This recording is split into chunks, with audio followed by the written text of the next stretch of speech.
I don't think I really feel any anger.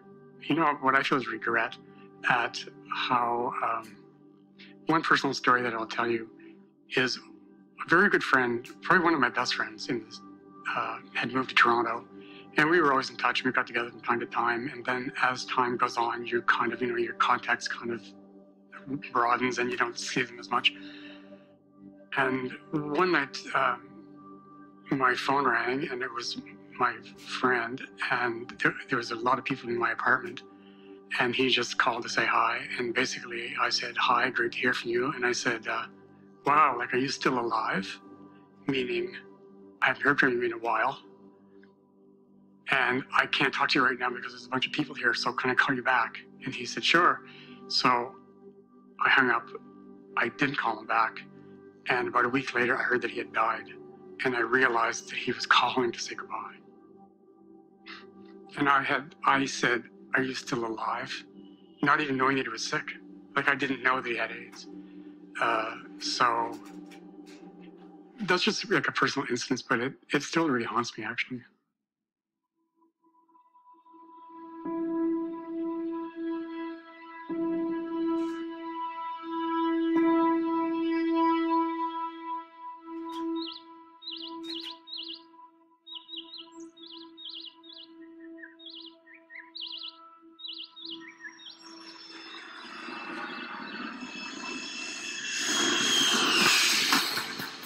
Patient Zero is the name doctors and the medical detectives used to describe this man, the airline steward, to protect his identity.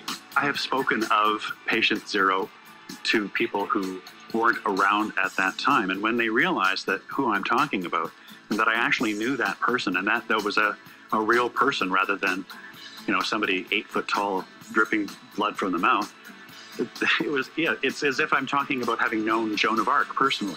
The man was Gaetan Dugas, a 32-year-old Air Canada steward from Quebec who died in 1984. None of the straight people that I've talked to even know what Patient Zero was. They didn't know who Patient Zero was or what it was, which is not the case with gay people. I mean, if you're gay, you know Patient Zero.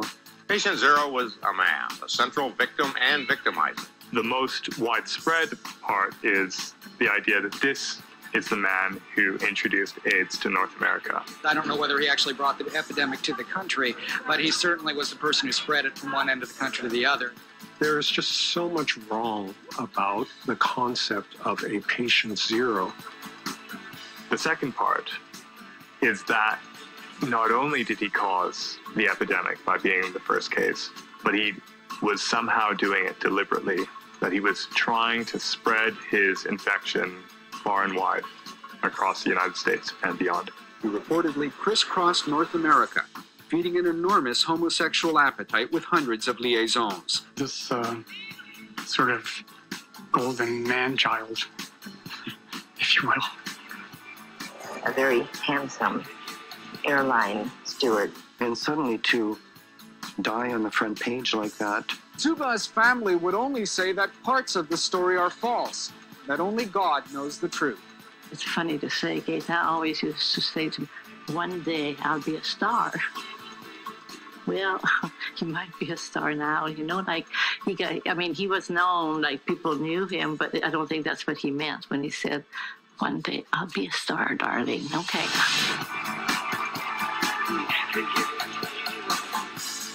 The chair is yours.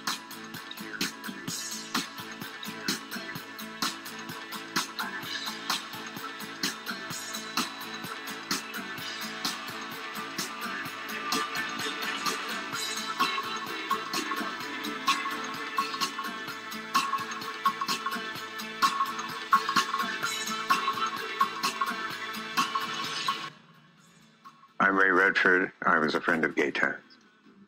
Gaetan was something different. A man on the glittering edge, flamboyantly and defiantly and happily gay, seemingly unconcerned about what others thought.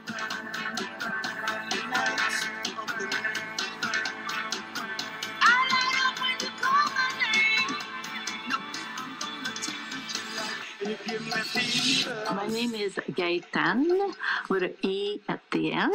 Makes me a little bit different than Gaëtan. Well, I grew up in Montreal and he grew up in Quebec City. So we had the same French humor, if you want.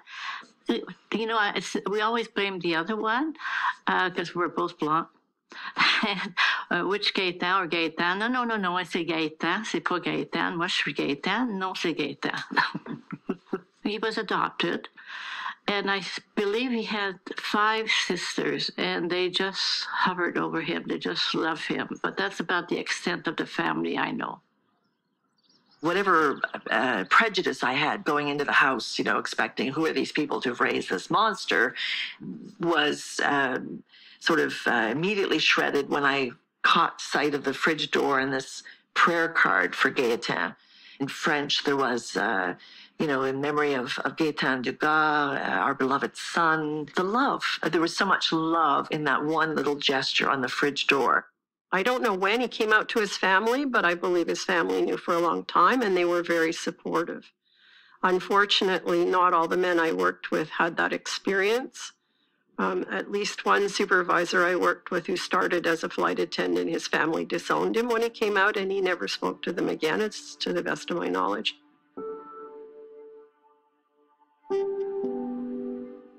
Growing up gay in the late 60s, early 70s was unspeakable. It was something you couldn't talk about in fight even in your closest friends.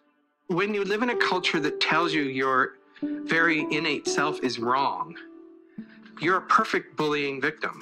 Growing up, I had no idea whatsoever anything about gayness, gay people, homosexuals. If you were a young kid, even a child, some people were children, in say the 50s or the 60s, perhaps before, but I'm not that old, and you noticed in yourself, you know, that you were gay or you fearfully suspected it, there was no place to find out about it. It didn't exist in the popular culture at all. I never was remotely aware of being gay. I had very intense friendships with other girls, but I never really put, you know, 5 and 5 together, let alone 2 and 2. You know, growing up in a Chinese, old-fashioned Chinese family, you just didn't talk about it, you didn't learn about it or anything like that.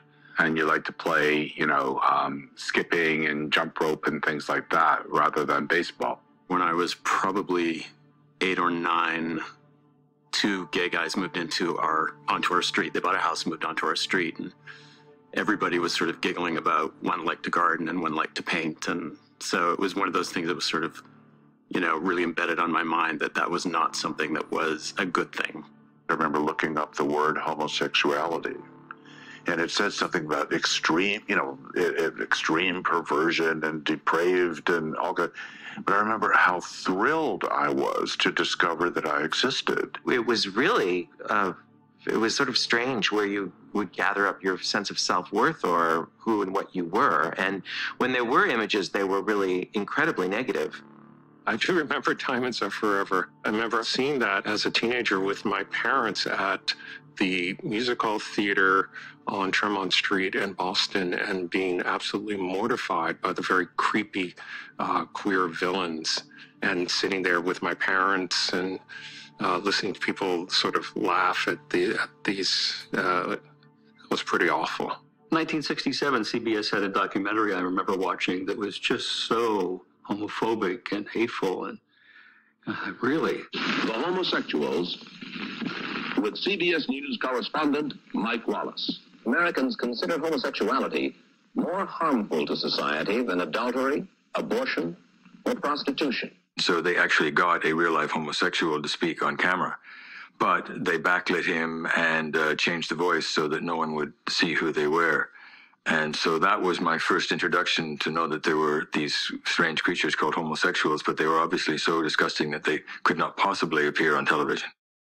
This man is 27. He was unable to hold a job because of his inability to contain his homosexual inclinations. He's been in jail 3 times for committing homosexual acts. If he is arrested once more, he faces the possibility of life in prison. I know that inside now I'm sick. I'm not sick just sexually. I'm sick in a lot of ways. It was on a little bit later at night. It was close to my bedtime. I remember my parents watching it. And I remember wanting to hear everything that was being said, but afraid that if I looked too attentive, there would be something suspicious. And it was scary. From what I heard and what I could listen to, and from what little I saw, I remember thinking, this is bad, this is terrible, this is really not a way to live one's life. The average homosexual is promiscuous. He is not interested in nor capable of a lasting relationship like that of a heterosexual marriage.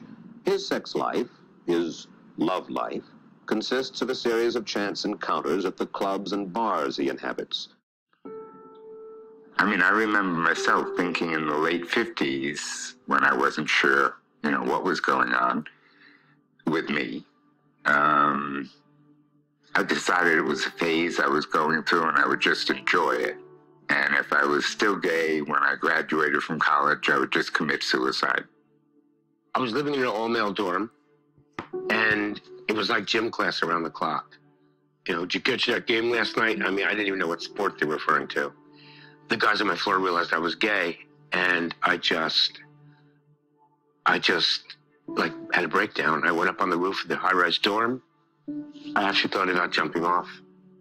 We didn't want to be, I sure did not want to be flamboyant. I was holding back all the time because you didn't want to come across as being that way.